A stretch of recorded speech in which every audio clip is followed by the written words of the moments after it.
Well, good afternoon, all you folks out there in land of Facebook, LinkedIn Live, and YouTube. I'm Lisa Nirell. Happy Friday, October 9th.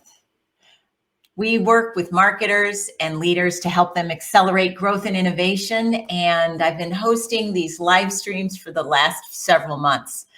Today is a very exciting day because I will be introducing a terrific guest today, LaCour, who will be joining us shortly. So as we invite you in here to join us today and participate, know that we're going to be taking your calls and we'll be taking your questions. We're not taking your calls today. And we're very pleased that you're spending your lunch hour with us. I also know we've had some people joining in from places as far away as Dubai and Singapore. So I will say to you in advance, good morning and good evening. So let's talk a little bit about the situation that are facing a lot of marketers and leaders today, which is confusion and breakdowns in communications with customers and stalled pipelines. But we're going to be tackling these challenges today in our 40 minutes together because we need to help you optimize your impact. COVID has certainly changed the rules of buyers and sellers interacting. So let me, before we start, read you an excerpt from my latest book, The Mindful Marketer, which will give you kind of a sense of grounding for today's discussion. So as many of you know, The Mindful Marketer is a go-to resource for not only CMOs and marketing leaders, but people who want to improve their relationships with their CMOs. Many experts want us to believe that improving revenue performance should be the number one priority for both sales and marketing leaders, and that both groups need to operate from the same instruction manual. So yes, we want to agree on ideal strategies for demand gen, sales enablement, and account management, to name a few. But just managing by the numbers, especially in today's short-term mindset culture in the Western world at least, can not necessarily foster great leaders.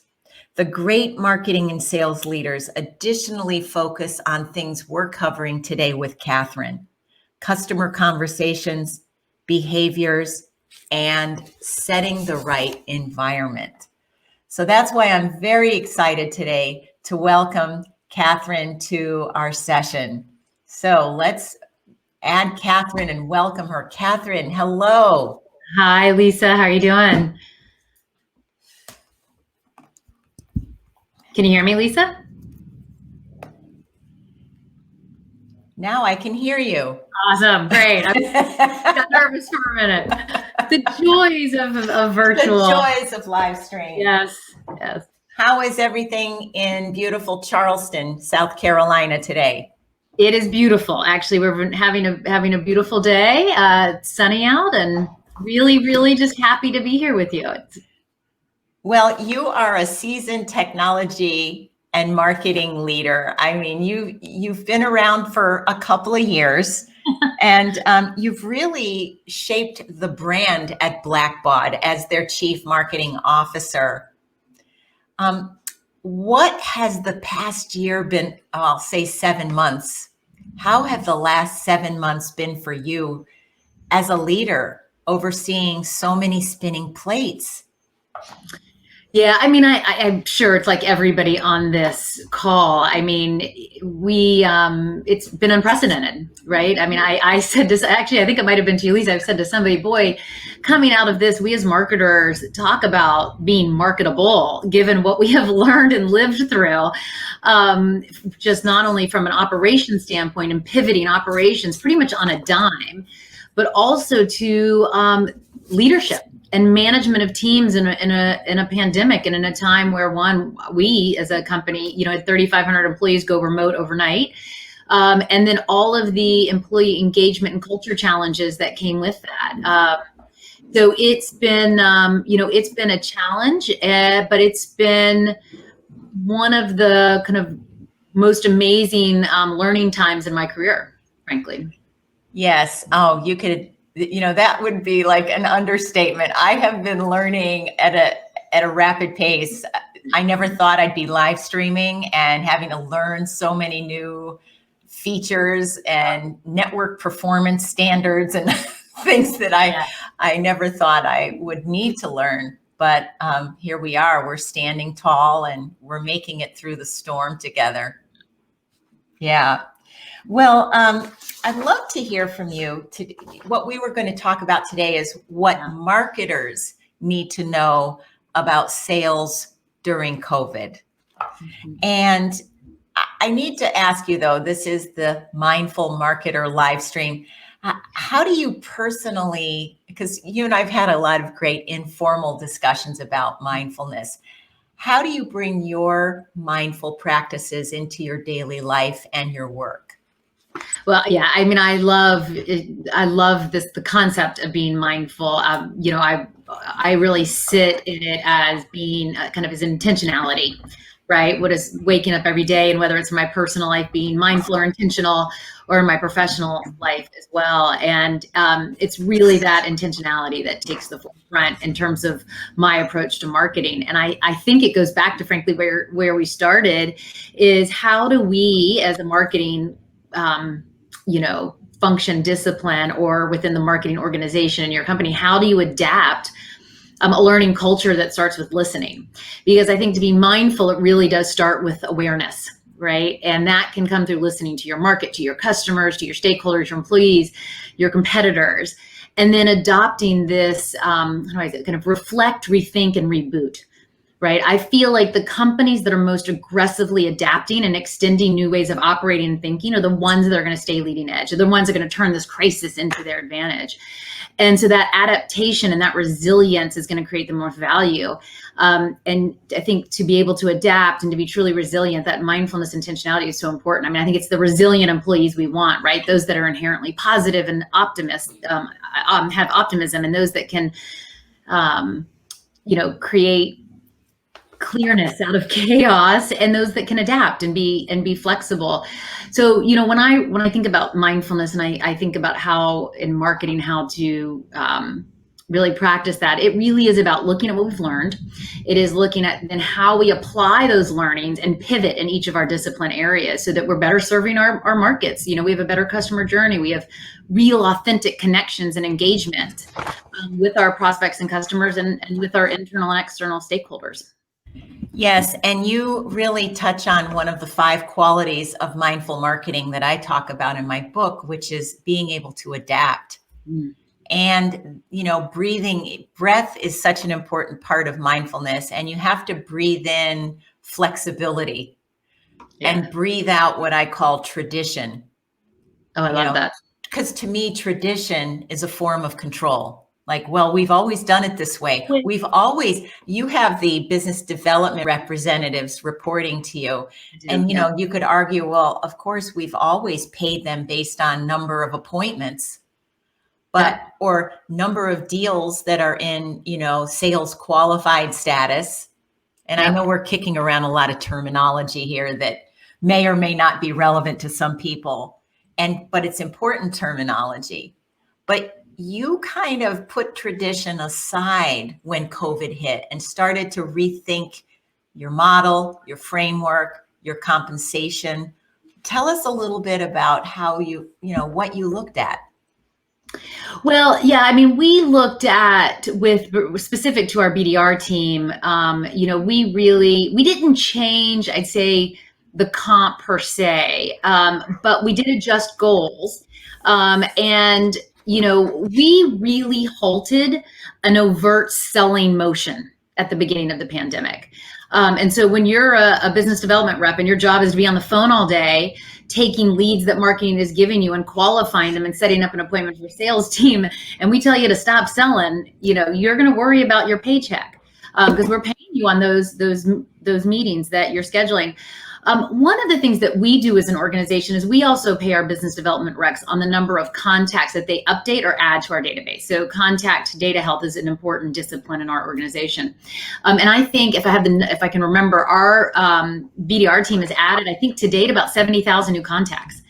And those have added over 11, I think, 15 million in pipeline just from those added contacts. So it's a really important discipline. So we sort of pivoted and we said, let's not kind of be overt in our selling, but get on the phone, talk to people, listen, right? See what they need, see what they hear, and get their contact information updated.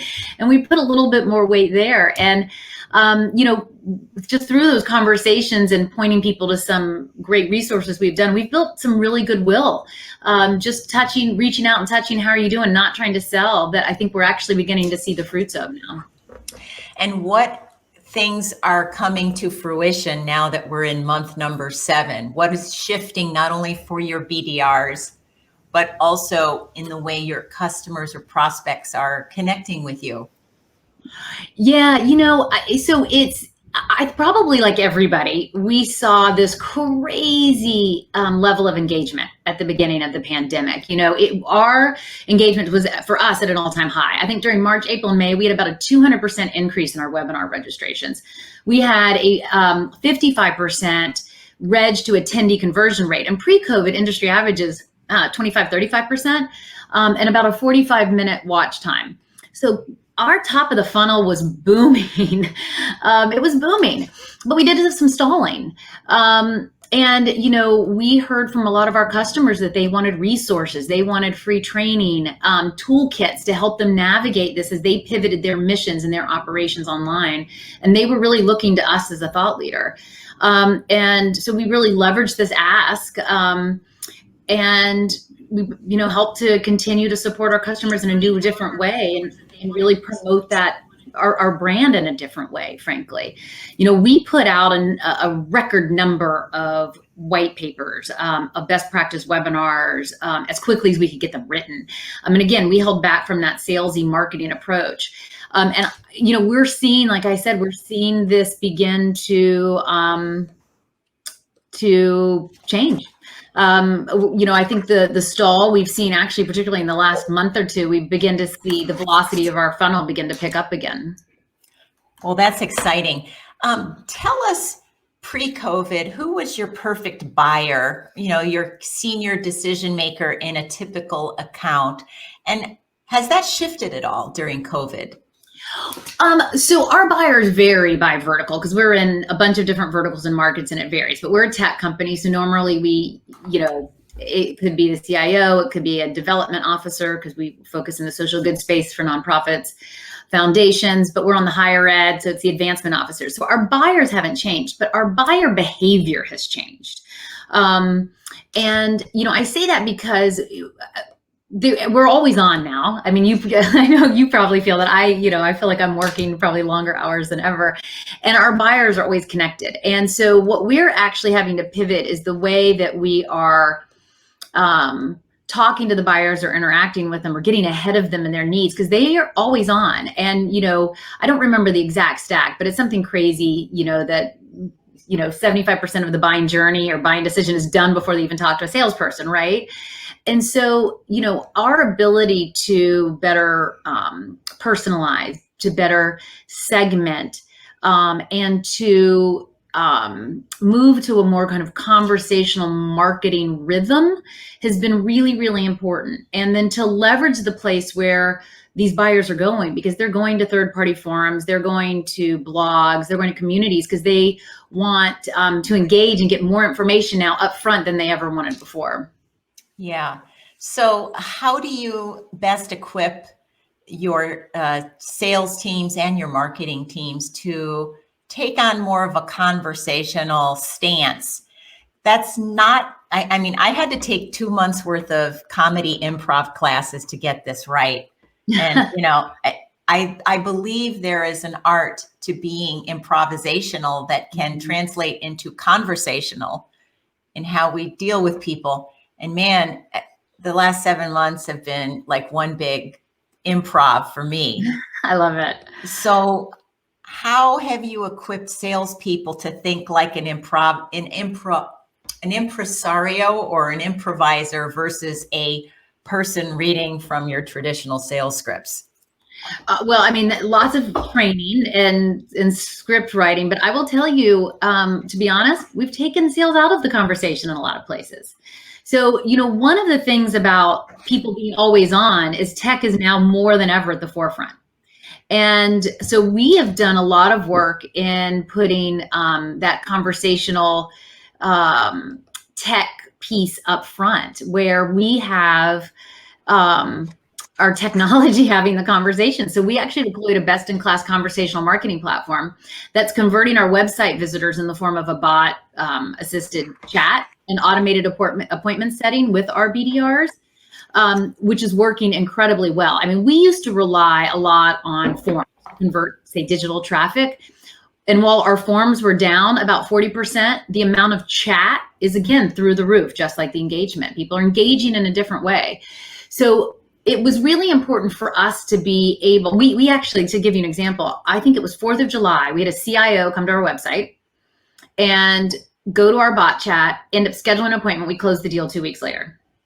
And it's because my BDRs aren't online on the afternoon of 4th of July. They're out having a beer, right? Like, you would hope so. I would hope nobody's working.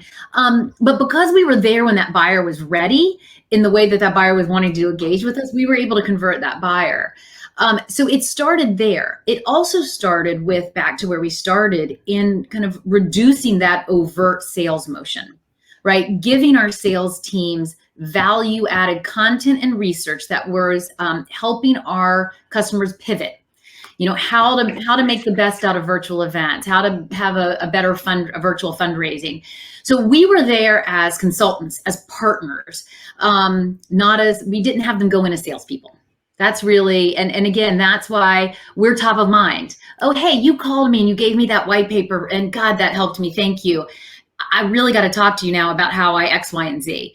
So that's where we really pivoted, and we've seen a lot of good downstream impact from. Yeah. And speaking of events and white papers, you just had your annual conference, which you affectionately call BBCon. Yes. At Blackbaud. Talk to me about what felt different and how you were telling me last week the total number of people who attended or signed up.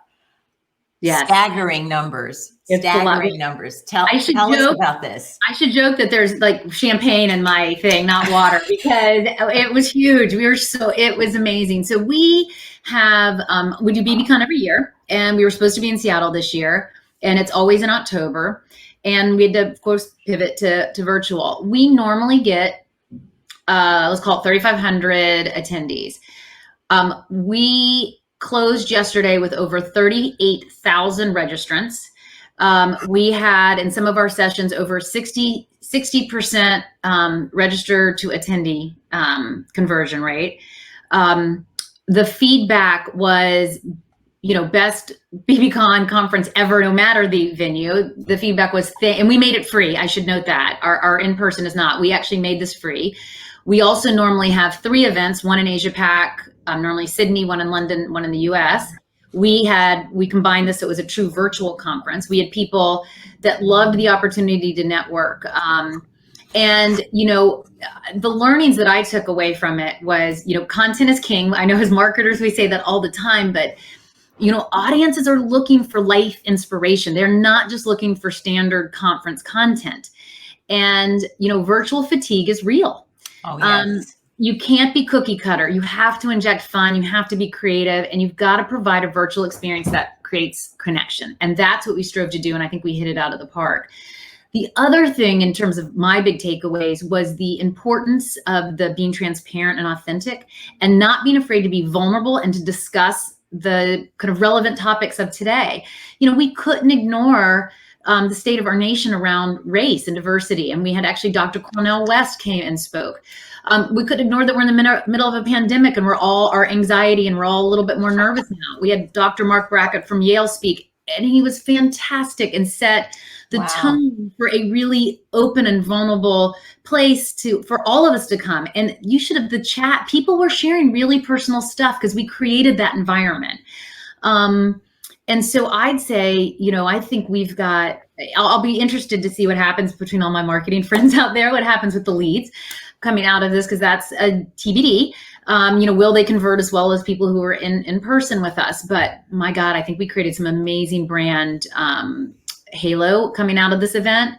And a huge shout out, or maybe shout out, but a huge lesson learned too is if you're doing a virtual event, the platform is so important, but you have to define that experience first.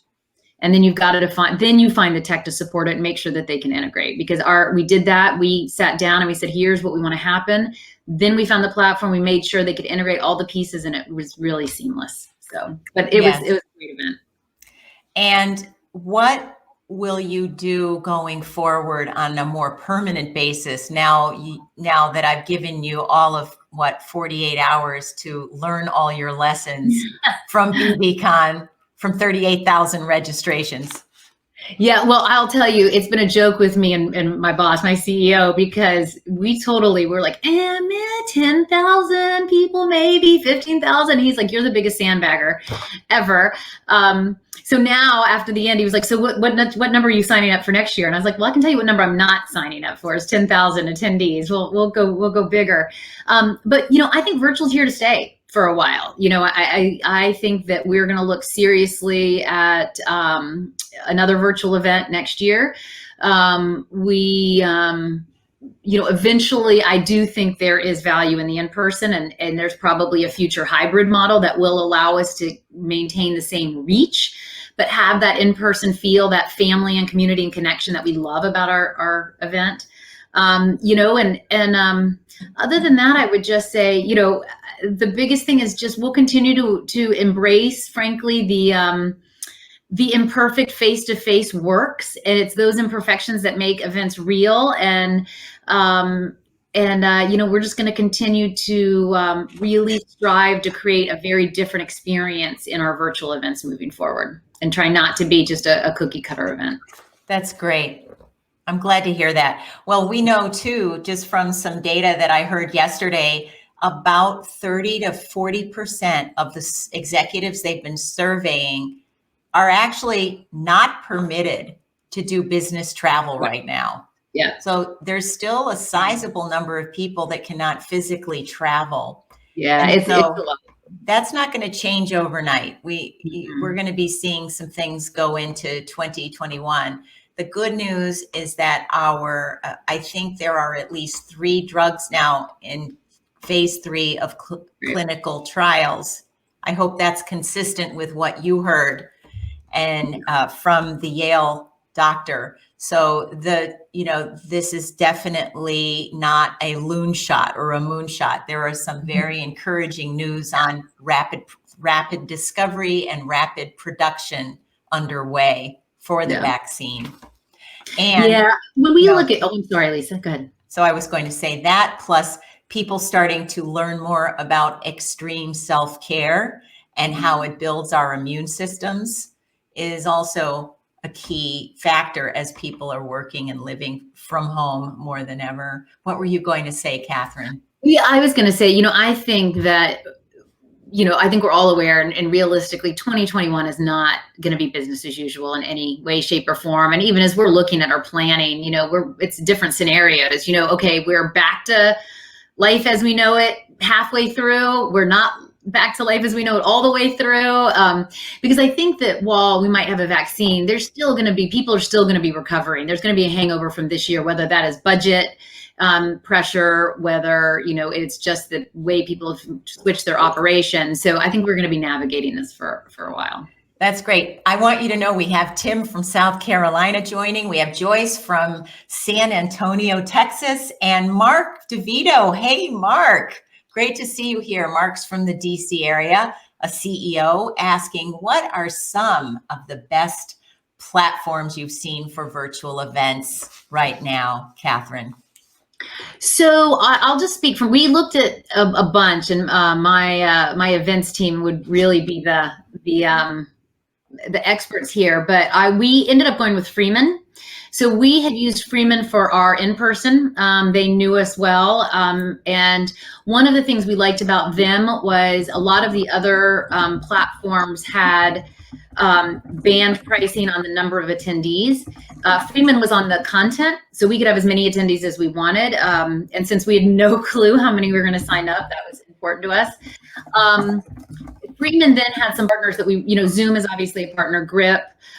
We use Swogo for event website, and we use Hub for our content management. So those are the platforms that we've used, and Freeman hit it out of the park for us. I'm happy to endorse them because they did a great job, both in live sessions we held, in recording sessions where we went from recording to live. It was seamless. So that was a great platform, great partnership. Excellent. Well, congratulations on all of those successes. And I also want to remind people that we were planning on hosting our CMOs Leading Innovation Conference with you in beautiful Charleston, which is now, I think, voted the #1 best city to live. Yeah. And unfortunately, we just made the call that we're doing small CMO breakfast virtual events until we know our CMOs are able to actually travel. Yeah. So it's going to be, next year will be an interesting foray into hybrid gatherings of some ilk. We just don't know yet. So yes, you're welcome, Mark. Yeah, good. And it's our new headquarters too. We were really excited to host you, but we've got it on the back burner. We'll rain check. Absolutely. I'm in this for the long haul. So, we'll get to it. I'd like to shift a little bit. This isn't my favorite topic, but a number of our CMO clients are doing a great job of generating good content, awareness, brand refreshes. I'm busier than ever. My other creative and strategic consulting peers are busier than ever. So all of that is going really well. Where I'm hearing the stickiness is happening is seeing prospects getting into the funnel where they're down into creating an initiative and actually making some purchase decisions and evaluations. Tell us what you're seeing and how you're addressing that. Yeah, I think that we saw the stalling, like everybody else, and I think that we, it really goes back to the way we've been engaging. We did have. We had some customers that we see them getting back into that buying behavior now, which is great. But, back to sort of the tech stack, we've spent a lot of time over the last 2 years really putting in, I'll call it our modern tech stack at our organization. And, now we can do things like send trigger-based emails that are driven by our customers' engagement with us, so that we're actually kind of help nurturing them in a much more personalized, segmented way through the funnel. We've also done things like partner closely with our finance and our product marketing to do pricing specials. We did a buy now, pay later. We offered some free financing. And I think both of these motions have helped us move our pipeline a bit. And as I mentioned before, we used to really rely on forms, and we're really have switched over to that conversational marketing platform to help convert, and that's really helping us, at the top of the funnel as well. And we drive a lot of accountability in our sales framework or our sales process. So we are actually looking very closely at every stage, and so we could see, okay, we have a little bit of a stall between SAL and SQOY. We went in and did the research. Yes, and so we get a lot of international listeners. So I just want to make sure we define. SQL is sales qualified leads. Yes. And what was the other stage you were mentioning? SAL is our sales accepted lead. So we've had a lead come into the top of the funnel, which we then qualify in the marketing team. And that normally we'll have a lead will come in, it'll hit a trigger in our lead scoring. That then goes to one of our business development reps who picks up the phone and actually qualifies the lead. And if it's qualified, then they'll set up the appointment. They'll send it to sales. Sales will accept it. That becomes SAL. Then sales, at that point, it's in their hands. And when they have the conversation, they qualify it. It would move to a sales qualified opportunity. and then from there down to, win close. So, we look at that really closely, and but we've put measurement in place where we can kind of go in and troubleshoot which stage seems to be stalling, and then we back out and why. And we actually had a very interesting aha in the past few weeks that I'll share. Is we actually realized we had some salespeople that were closing deals straight from SAL. And so we were missing that step.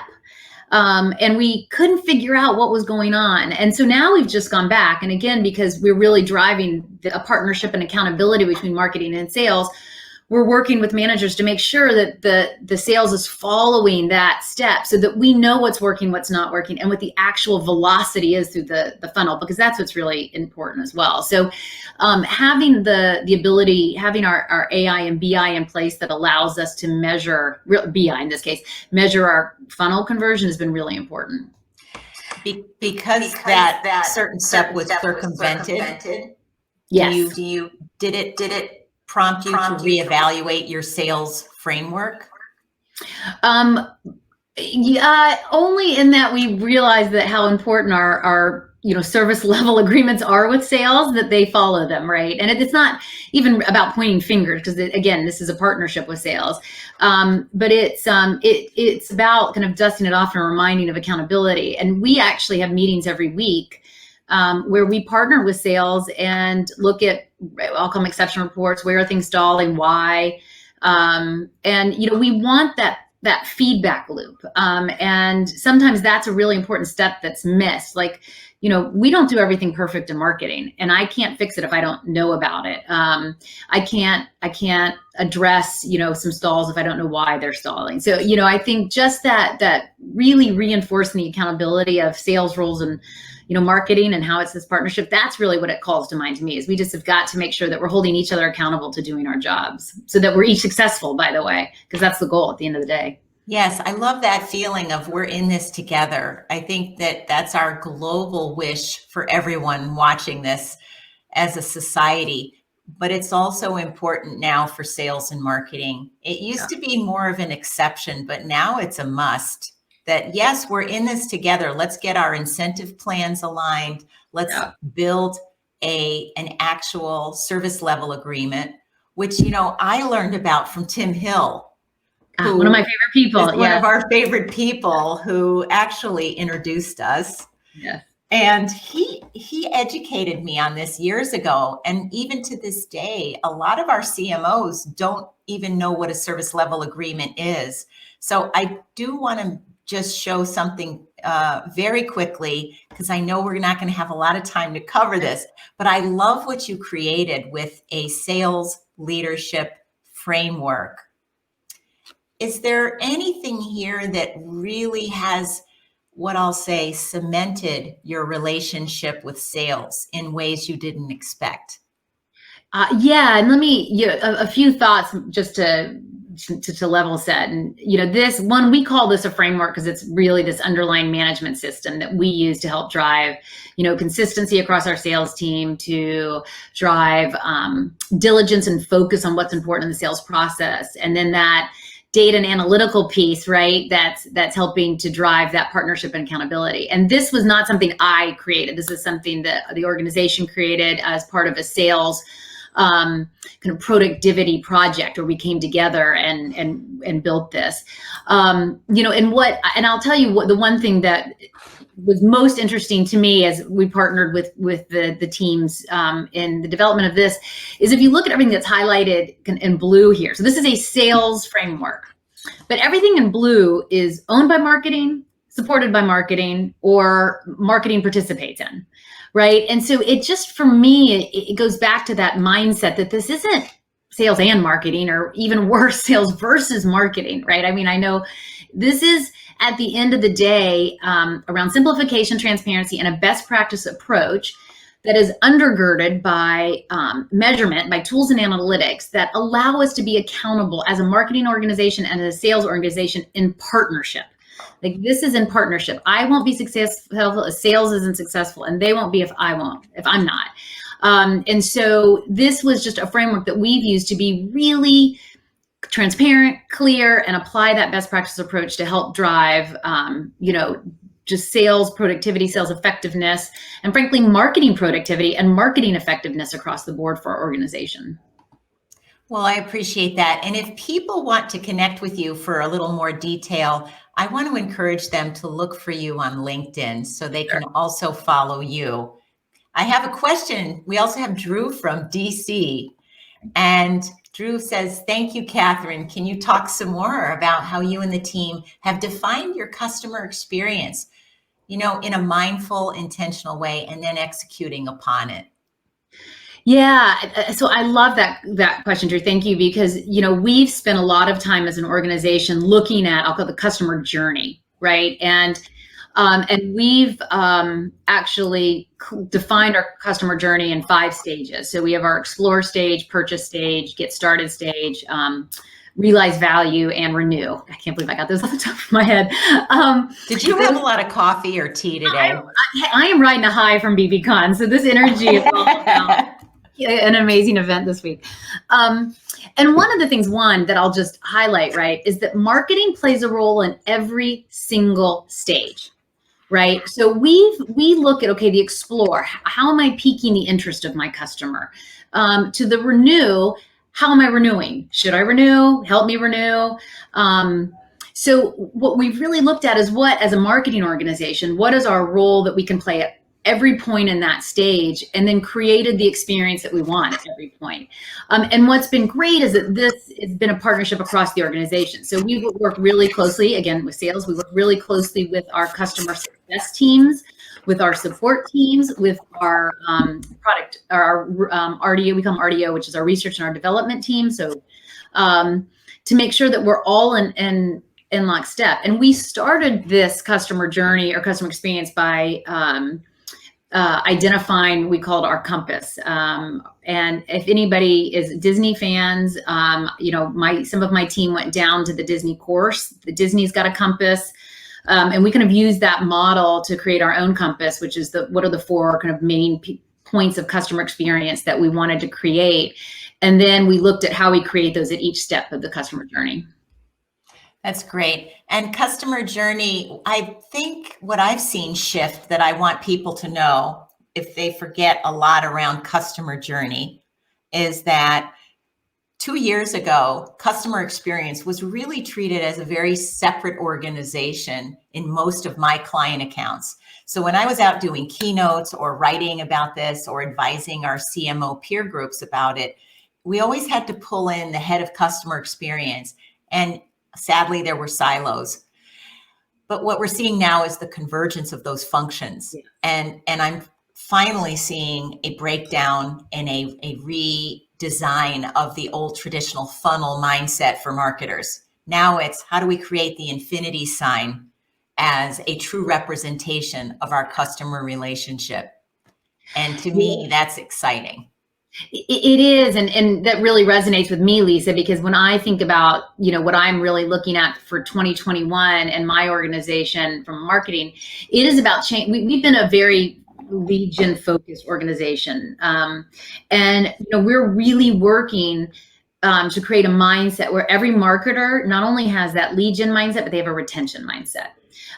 Because again, the lifetime value of that customer is post sale, right? And that's where the value comes from. And we often, I think of it ending at that sales point. And so we really are spending a lot of time on relationship marketing and creating the whole engagement throughout that journey and making it as personalized as possible.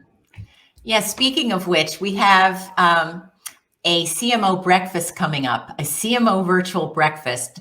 So if anybody's interested, I encourage you to get in touch with me because it will be global. We have people signing in from Singapore, South Carolina, San Diego, and Washington, just to name a few. So I want to just mention to people that we're going to be doing that because we're going to do things very differently than we did in the past. And you can read about it on my blog, but we're going to literally deliver gifts in advance to the people participating to get them in the mood for a breakfast with a few little surprises. Because even if they're not clients of ours, we want them to feel welcome, just like you did with the people at BBCon. So Love it's time to be creative and clever at every stage of the relationship. Well, guess what? We're coming up towards the end. I want you to know that Tim Hill just sent me a comment. He said, thanks for the shout out. I am a huge, and he said, I'm a huge fan of you both. That's fine. We know where to send our checks. That's right.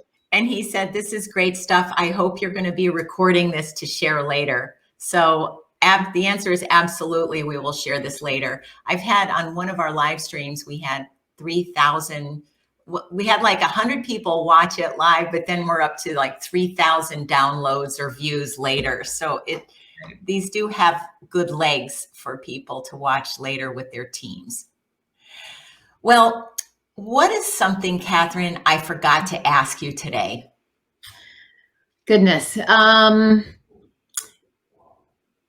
Well, I mean, I can give you maybe some of my key takeaways from this year. I think 2020 has tested everybody's boundaries.